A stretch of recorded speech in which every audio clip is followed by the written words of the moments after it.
Welcome to the Middle Age-ish podcast, authentically and unapologetically keeping it real, discussing all things middle-age-ish, a time when metabolism slows and confidence grows.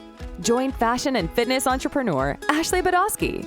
I believe as women, we must show each other grace. We must empower each other. We must lift each other up. We are perfectly imperfect, and those imperfections are what makes us amazing. For all of us facing middle age-ish, we got this. Former Celtic woman and founder of the Lisa Kelly Voice Academy, Lisa Kelly. I've been fortunate to have forged a career using my voice and telling my stories. Now I have the joy of being able to help others find their voice and use it to the best of their ability. We all have a story to tell, and with age, those stories get deeper and more powerful.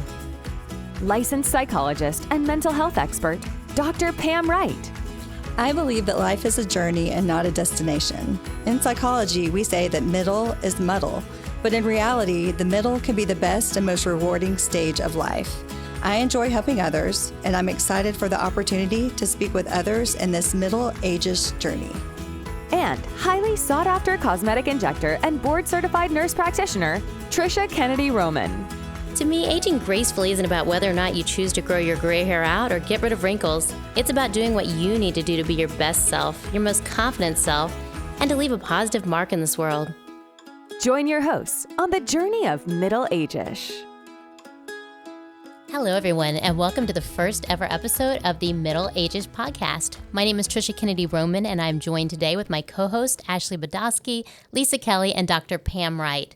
And for this first episode, we just want to introduce ourselves to our audience, let you learn a little bit more about who we are, and also what this podcast is all about and what you have to look forward to in future episodes. So with that, I'll start the introductions. Again, my name is Trisha Kennedy Roman. I'm a 46-year-old wife, mother, and nurse practitioner working in plastic surgery.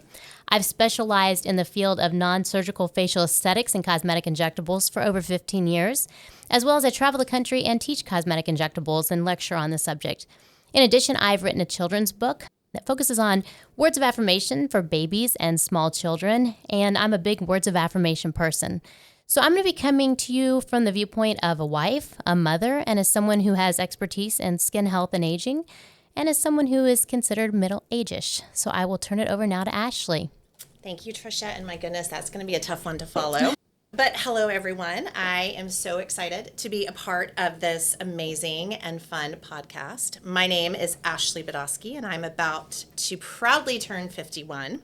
I am the wife to an amazing man, mother of 2 boys, and mom to 3 very naughty dogs. I own 2 franchises, Lizard Thicket Boutique in Noonan and the Pure Bar Studio here in Peachtree City. So my perspective comes from being a business owner in the field of fashion and fitness. I am so very grateful that I get to surround myself with women both in my store and the studio who believe in empowering each other, showing each other grace, and most importantly, making each other feel special, even in the smallest of ways. Kindness will always matter. I am living proof that if you love what you do, you will never work a day in your life. So ladies, cheers to being middle age. And to you, my friend, Lisa. Hi everyone, my name is Lisa Kelly. I am 45 years old. I am a wife and I have 4 children. I have 3 boys and 1 girl. And from my accent, you can tell I'm not from here. I am actually from Dublin, Ireland, and I lived there up until about 13 years ago. I was heavily involved in musical theatre growing up in Ireland, and when I was in my early 20s I got the opportunity to join Riverdance as the lead singer, which I did, and I got to tour the United States, which is where I met my husband, who's an Irish dancer, and that led to my career in a show called Celtic Woman, which was a huge PBS success here in America and throughout the world. So I spent about 7 or 8 years traveling around America and the world promoting this show, which was incredible because it was the first time I actually got to work just solely with women, or the girls on stage, or we had males in our band, obviously, but for the most part, it was just us girls on stage, and it was such a huge part of my life, a huge part of a learning curve, learning what you can learn, like teaching other women and getting what you can learn, which led to eventually, when I retired, moving here to Peachtree City, Georgia, and opening the Lisa Kelly Voice Academy, which has just been the highlight of my career. It's just been amazing. I get a chance to build people's confidence every day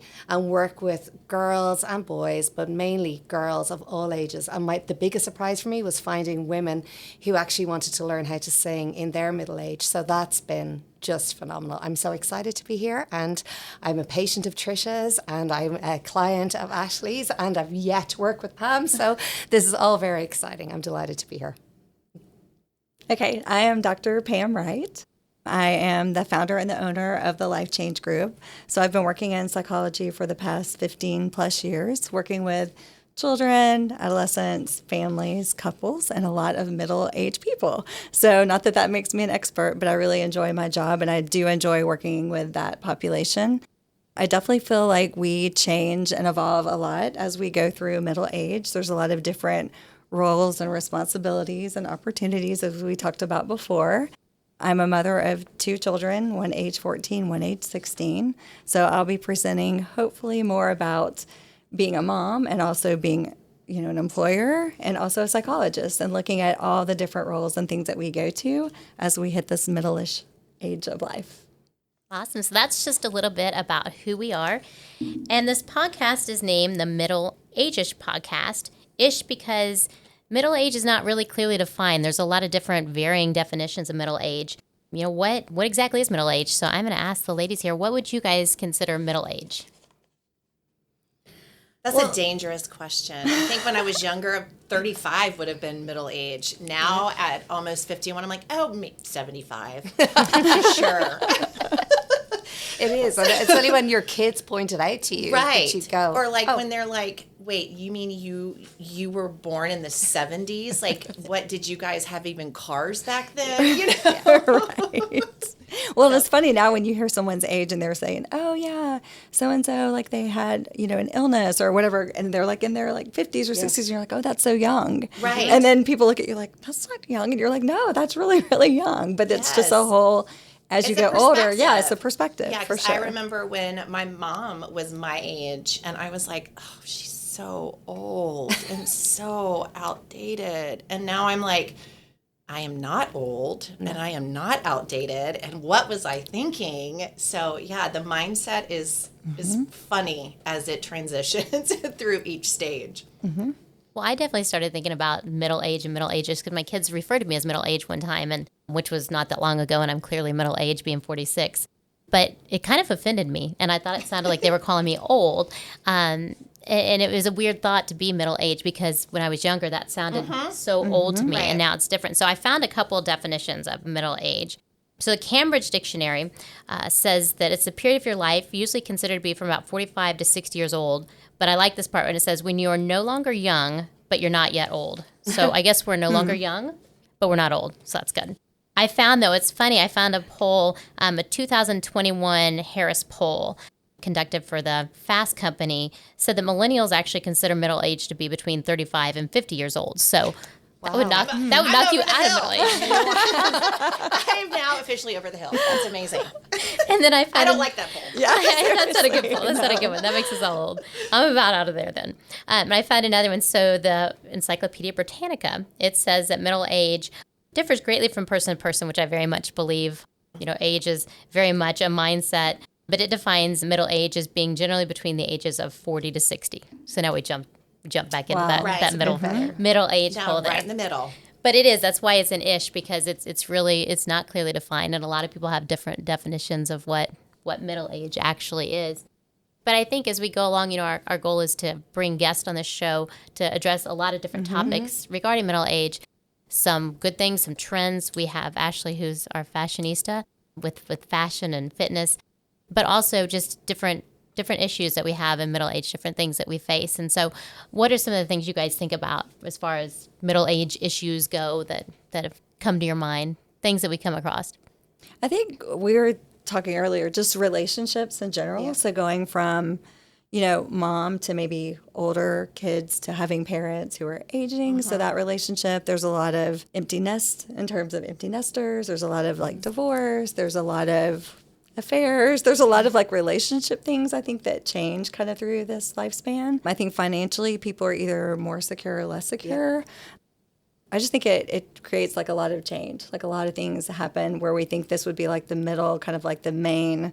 Not many things are changing at this phase of life, but I think actually more things are probably changing now than they are when you get even older. Definitely. I totally agree. I think I expected this part of my life to be easier than it was like when you have babies or when you're just starting out and you're so unsure of yourself. But I do feel with the age that I've gotten to, especially in my 40s, I've learned a lot more about myself in the last 5 years than I think in the 40 plus years. And I think that's been a great thing. While I'm unsure about more things than I was, I don't have all the confidence that I had in my 20s. Now I feel I have more confidence in me, though. I know what I want. I know what I want to achieve. I'm not afraid to say no anymore, which was a huge part for me, like being a total people pleaser. And I think I just hit 40 and I went, no, that's it. It's over. I'm just going to do what I want to do right now. I'm going to learn to say no and be nice and be kind about it, but to move along. And I think that's been a huge change. Yeah, setting those boundaries of okay, I'm going to do, like if I have to work, I'm going to do it my way. I'm going to do the things I want to do. I don't have to keep taking on all this extra energy and extra work. Well, I think that I know for myself, like I've learned to love me. Yeah. And not in a selfish way, but to accept the flaws. Again, when I say perfectly imperfect, like I'm completely speaking about me. Like every single day I still strive to be better and make that day a little bit better than the day before. But I have come to such a place of peace with who I am, what my journey is, the people in my life. You know, I am an empty nester.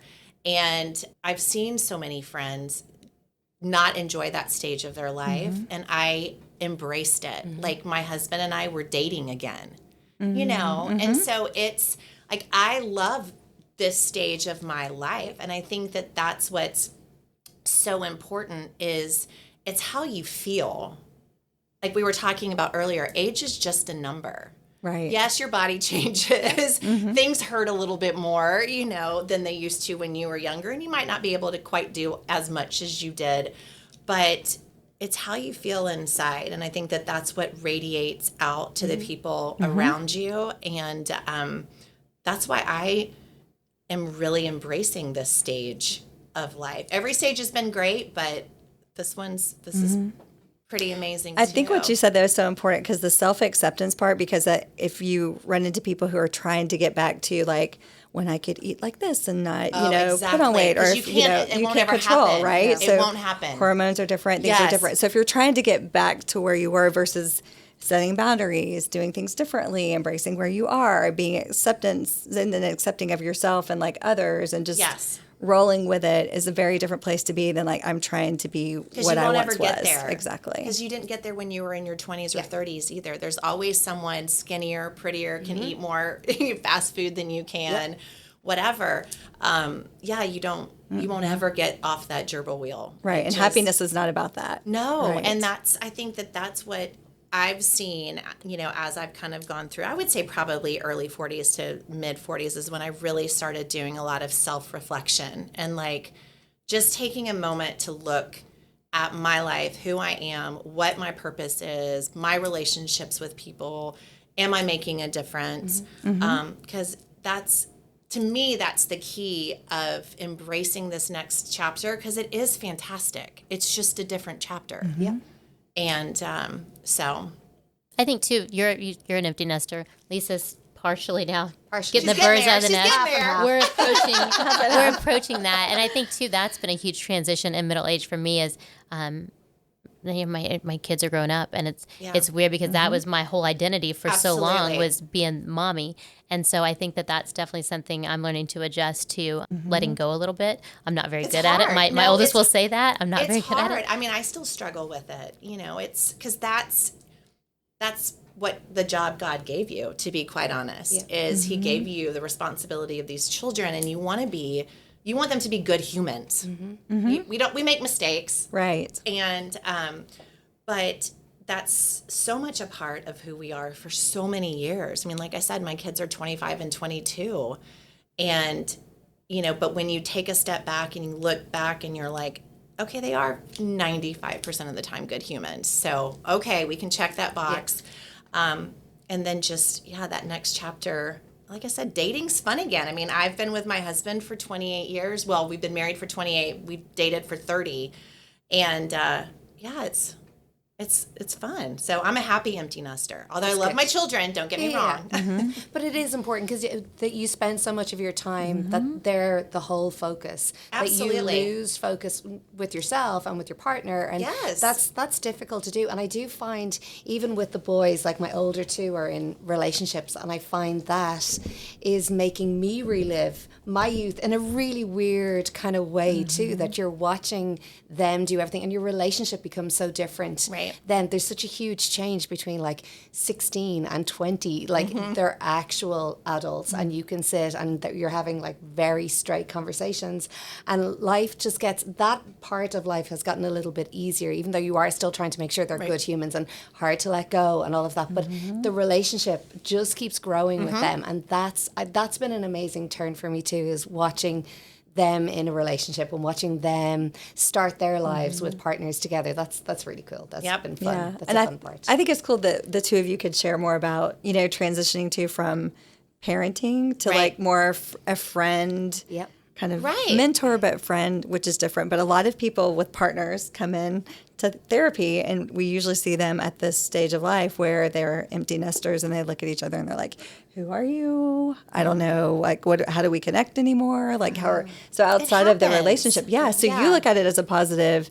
Now I get to date. Now we have some free time. Work. But for some people, it's like, whoa, who are we? What do we do now? Like, this is not normal. Because you're making a living. You're providing for your family. If you are a stay-at-home mom, you're still the mom, and you're still making sure the kids get up, they have meals, they get to school on time, they have their homeworks, they have their lunchbox, whatever.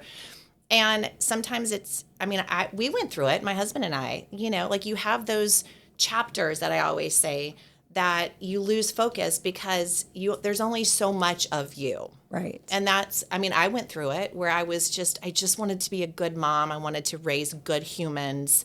And I knew my husband knew I loved him, but you don't have enough of you. And so I do see where it happens as they get to this stage, because you're so focused on your kids that you lose sight of that as the kids have grown, well, so have you. Yep. You've changed. I'm not anything like I was when we got married in my 30s. Every single change has happened, and I'm a different person, and that is how your spouse is too. Yeah.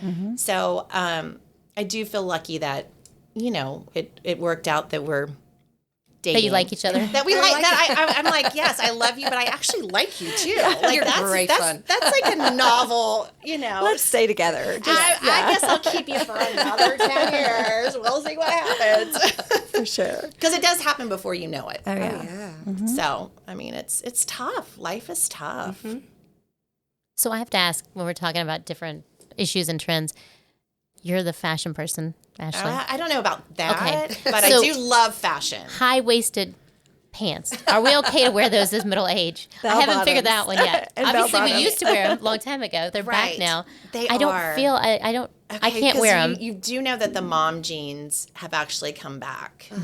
for moms And- or for young people. Well, they're actually called the mom jeans. Yep. Oh. And I didn't like them in the 80s. I didn't like them in the 90s. I'm not a fan of them, but I will say this. You have to dress to your body. Not everybody can wear skinny jeans. Not everybody can wear low-waisted, mid-waist, high-waist. You have to dress to what your body type is and embrace that. So there is something that looks absolutely stunning on. I can't, but it's my body type. So, but they are in, yes. So less on age and more on body type as far as picking our clothes. I definitely do not dress to age. As I sit here in ripped jeans and 5-inch little booty heels.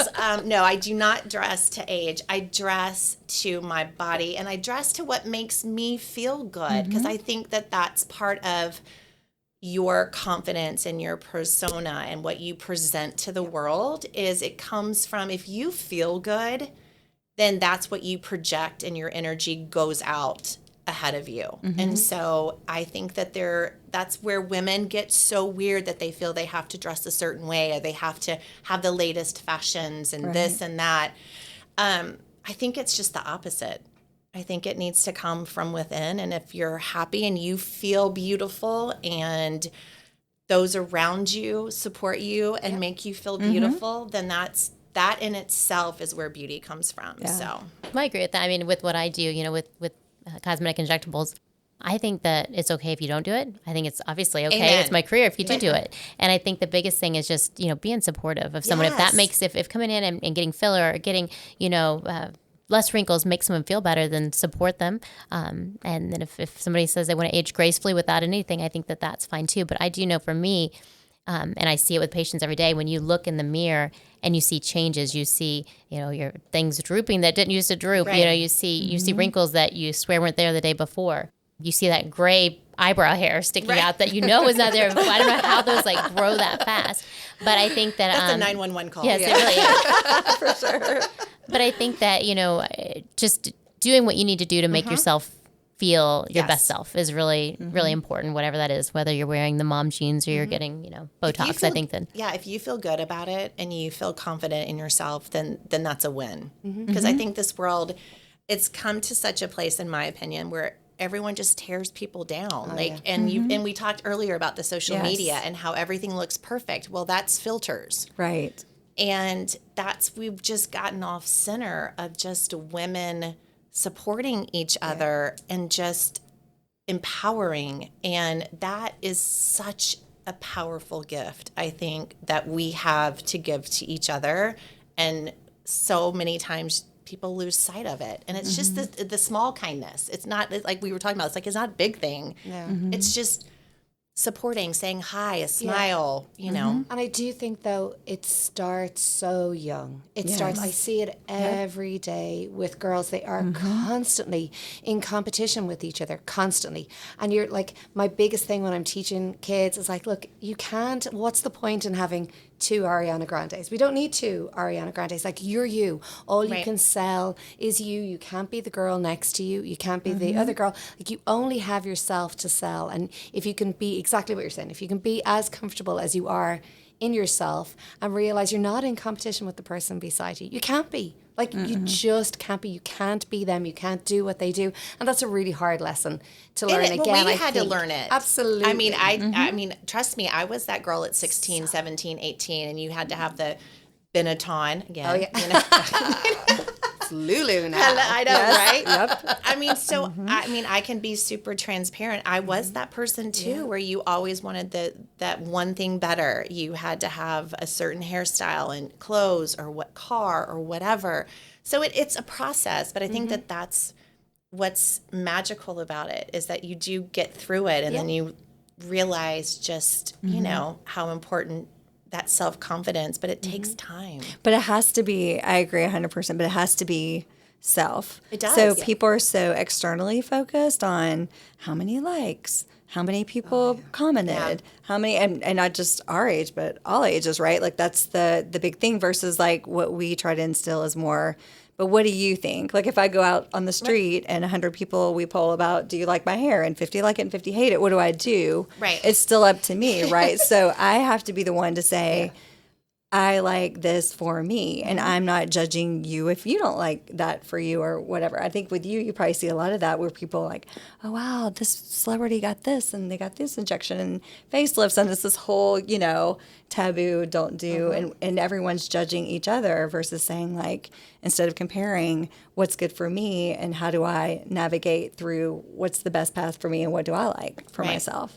I think social media definitely is hard because I know even for me as an adult, you see this, wow, our kids look like they're perfect. They went on the vacation. Everything's perfect with this. And you Perfect forget, house. you forget it's a highlight reel. So things are going crazy at your house, and you see, your friend that's everything's perfect for her. So I think I can't imagine being a young girl with that because I'm lucky to be a boy mom. I don't think I'm have a tough enough grit to be a girl mom because I can't imagine being a young girl because right now we are in middle age-ish, we're getting our confidence to where those things don't bother us as much as when we're young and trying to figure out who we even are. So I can't imagine, especially I think it's hard. I think it is harder for girls just because girls can be mean to each other. when, young girls, yeah. and there are mean girls is really a thing. And so I think that definitely social media, even at our age or younger or older. No, I think it's brutal. It really is. The pressure on them is... Because you won't ever be perfect. Insane. No, and I know when I had my oldest son, it was the time, it had gone back to obviously, I have my kids in Ireland, so the Spice Girls were huge. And Victoria Beckham had just had her baby boy around the same time I had Keane, and walked out of the hospital in her skinny jeans. And I remember we all went through a trend of you had 6 weeks to lose all that baby weight, because that's what everybody was doing. But you were only seeing it on TV, you weren't seeing it constantly on your feed. But even just seeing that, I remember at the time going, I'm not doing very well. I haven't lost any of this baby weight. Whereas everything you look at now, everything they're watching it constantly. Well, it becomes part of your subconscious. All the time. You don't even realize how it is impacting your mental thought process. Because it is. You are bombarded with perfection, and that's just not real. No. Yeah. I read an article about plastic surgery, and now how people used to go in and ask for certain things, and now people say, I want you to help me look like I look when I just have this filter on. So it's not even about growing up, fix my nose, or fix my eyes, or what. It's just I want you to make me look like I look with this filter on. So it's all about the filter, and I want to look like this all the time and not have to put the filter on. So it's just interesting how much things have changed. That's crazy. There's definitely much more focus. I wouldn't measure up. No. with filters.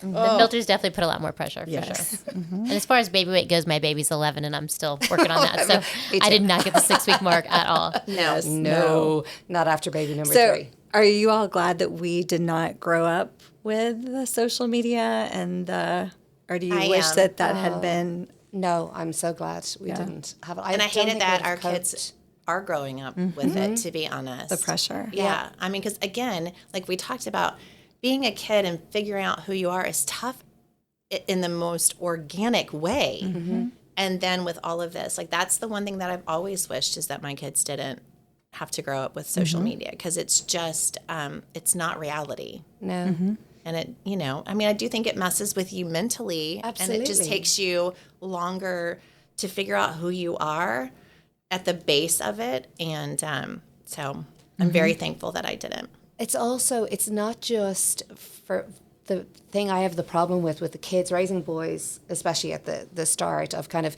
them having phones and things. It was putting things in writing. That was the other thing that I was like, why would anybody send you that?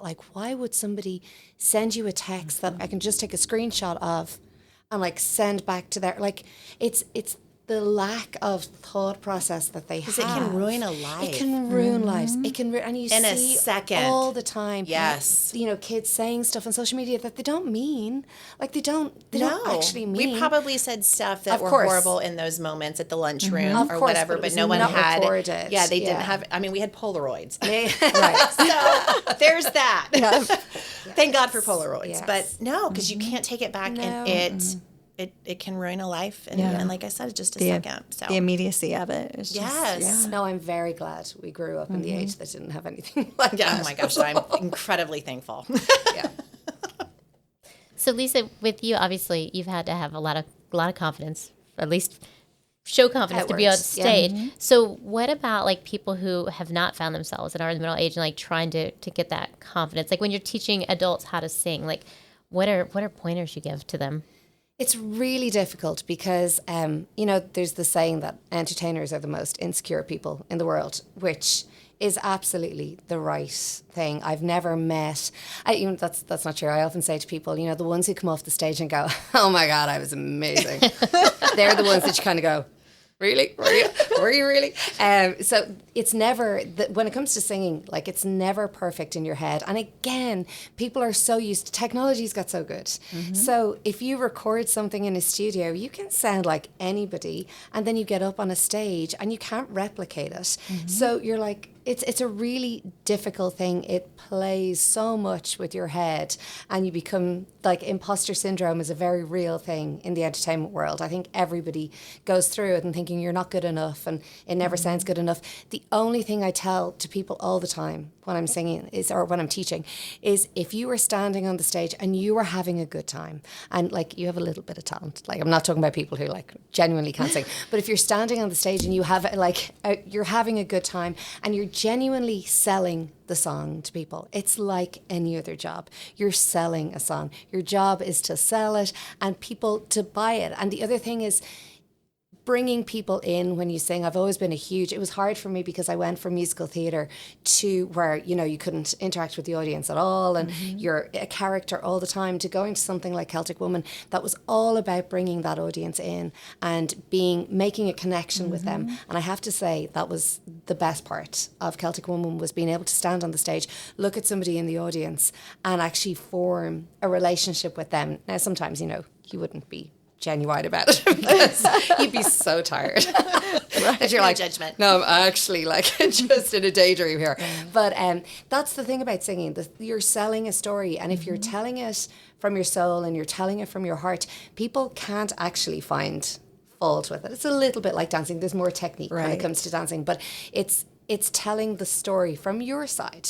And if you can do that, I mean, there are so many singers I can name that are just, you know, mediocre singers but have made it really, really big because they make you feel something, and that's what it's about. So it's about finding your soul before you even find your voice, and the confidence will eventually come when you learn to go, you know what, it's just singing. I'm not saving anybody's life. I'm not responsible for anybody's face. I can't mess this up. I can't mess up anyone's mind. I can't break a muscle with anybody here. Like, you're just focused on telling your story, which is incredibly freeing when you can get that into your head. That doesn't mean you don't get nervous. Like, I don't know anybody who doesn't have nerves when they stand up on the stage and sing. And nerves are important. They produce adrenaline. That the adrenaline makes you fight another day. It's just, I think for people, the older you get, the harder it is because you have so much to lose. But I always tell people, when they've walked through my doors, you've already made a fool of yourself. Like, at least do it to 100% of your ability and you'll be fine. And they often do. Like, it's very, very rare that somebody just can't do it. Like, I could count on one hand. That's so good, though, but you have to be genuine. And I think a lot of people, like, even in anxiety, they're like, I'd rather, like, not be me and, like, be something else or pretend to be something else, because then if I get rejected, they're not really rejecting me because I'm not really being me. Exactly. But going from theater work, right, to being like you on stage and connecting, like, you have to be genuine in you and know yourself. So that makes so much sense that you have to know yourself first. And it's so funny, like, if you walk on the stage nervous or in any way apprehensive, the audience, this is why people hate singing in front of their parents. It's because you know your mom's face. It's your mom's face. It's always your mom's face. Right. Because you know from the time you've been a child, you look at your mother and you get a look and you know that you've done something wrong. She doesn't have to say a word. She doesn't have to say a word. Right. So I often found, like, if I would walk on the stage and I was nervous, if my mom's sitting there, she'd be nervous for me too. And I'm looking at her face going, oh my God, what's wrong? Like, what am I doing? What did I sing wrong? And she's looking at me going, oh, just let her get through it. So it's, if you walk on the stage and you can find someone who's just going to smile at you, and 9 times out of 10 when you walk on a stage, someone's going to smile at you and encourage you. Finding that really can sort of bring your anxiety down. I do think you have to be a little bit of an alter ego when you're singing. You do, because nobody cares what's going on in your life, and if you're going on to perform and the audience have paid to see you, they don't care if your dog fell down the stairs. They're like, I'm here to. Yep. So you have to have that little bit of an alter ego to do it. But it's it really is. Confidence is key, but getting there is just so much easier when you realize it's only singing. It's only singing. Like, you're not going to kill anyone. It's fine. I think the biggest thing, like, kind of from what everyone said, is that confidence is a lot of not looking on the outside so much. Whether it be looking at someone's filters or their highlight reels and how everything's perfect in their life on social media. Whatever, somebody's wearing high-waisted jeans, should I wear those? Quit comparing so much and just, doing what makes you feel good and be confident, I think has been kind of a general theme on everything we've said. And liking your husband when your kids are gone. Exactly. Yes, that's a big plus. Yeah. All right, so what would you guys say as far as, like, physical changes? Where do I start? Yep. I have to have readers now. That's amazing. All the time. hit 50 and, where I might not have had to watch what I eat quite the same way. I started gaining weight if I just looked at a banana. That was, for me, that was a big deal. Of course, just because I have always been in fashion and those kind of things. And your body changes and you have to get right with that and find your balance and find what works for you and be able to pivot where you have to change your mindset. And that's okay. It doesn't mean, that it's a bad thing, or for me at least. Yeah. But I had to change my mindset and I literally had to pivot on how I took care of myself a little bit differently than I have before. I wish I was the chubby I thought I was when I was in college. I would love to go back to that. Yes. It's funny how that happens. Yeah. It's crazy. It's mad how things change though so quick. Yes. I think that was the big thing for me. I've always kind of fluctuated with weight. I've always gone through weight changes in every decade. So I was thin, I was curvy. But hitting my 40s was definitely the hardest to lose weight. I never struggled to lose weight before, but I found you're retaining more fluid all the time. But then the other horrific thing was the grey hair. I'm literally white overnight. Just woke up one day and it's not even grey. It's white. What happened? Oh, how did this? And then I look at my mom and dad and go, "Oh, this is why." That's why we love our genetics. hairstylists. Yes, yes, so important. So that's important. why we pay them a lot of money, and they are worth every dollar. Absolutely. But you can't stop things though as well with genetics and stuff, and there's only so much you can do. But yeah, it was definitely the last 2 or 3 years has definitely been hard. The biggest body changes. Yeah, that I've had. it's a hard. That's a hard struggle. That was a hard struggle for me. And it's crazy how much is out there about, keto versus your try- body type. Take this quiz and it'll tell you what to eat. And I'm and there's hormonal and there's it used to be when you were younger, just watch it, put in calories, how much do you exercise? It all works out on the Fitness Pal. But now it's all about the hormones and different things that you have to consider and not just what we used to do. Yeah. Back when to stay the shape or size we were. Because it changes. Mm-hmm. And then every second person I seem to talk to has a thyroid issue, which I'm this is fascinating to me that there's so many people with a thyroid issue. Was it always there? Was it just something that our parents didn't know about, our grandparents didn't? Or is there some changes in what we eat or what we're doing? So there's just so many things out there that people are so aware of. And as you say, diets and fads and I tried keto. Then I cut out carbs. I was oh, this is great. I'm going to cut out carbs. Gained weight. Brought carbs back in. Lost weight. I'm okay, this makes no sense. I think everybody is so sugar different. and no sugar, gluten, no gluten. There's so many fads. There's so many things, and you're being bombarded all the time about it. But because, us as women, that is still something that I feel 95% of us struggle with when they get to this age where our bodies, it's not that they're not our friend anymore, but they're just a different friend. And they have different guidelines. And we just have to figure out those changes, but it's hard. It is. Because we are our biggest critic, I feel. Mm-hmm. Definitely. And then I feel you're always overanalyzing your body then as well. I'm constantly waiting. I'm this is it. This is it. I'm really sick. Yes. I should be. It's got to this stage. I'm this age. I have to, there has to be something wrong, And I find that really hard with all the checklists that you have to do. I'm constantly oh my God, feel it everywhere. Yep. Because we don't know. No. We've spent, most of us, we talked about, we've spent most of our lives being able to monitor and know what our body, how it reacts, what it does, how it looks when you do this or that. And then all of a sudden you hit this brick wall and you're what just happened? And for me, it was literally overnight. Crazy. That's how I felt. Yeah. It really nothing works anymore. Nothing works. And then you get discouraged because then you're and then that brings up the stress and your body then reacts differently to that. It's you're your own worst enemy when you're just trying to figure out what is this new normal and how am I going to make it work for me. But you do. Yeah. It's just a struggle. Just another day. I think that obviously the physical changes that I've seen, like, on my face have been hard, but the vision was a hard one for me. So hard.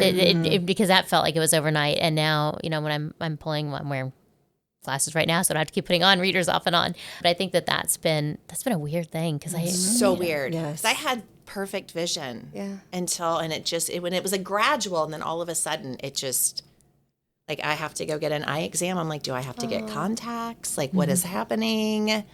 But I know. I'm so excited to get glasses. Never had glasses. I'm like, You're not going to like them after a while. Yeah. No, because I thought that I felt the exact same way. And I was like, oh, they're going to make me look so smart.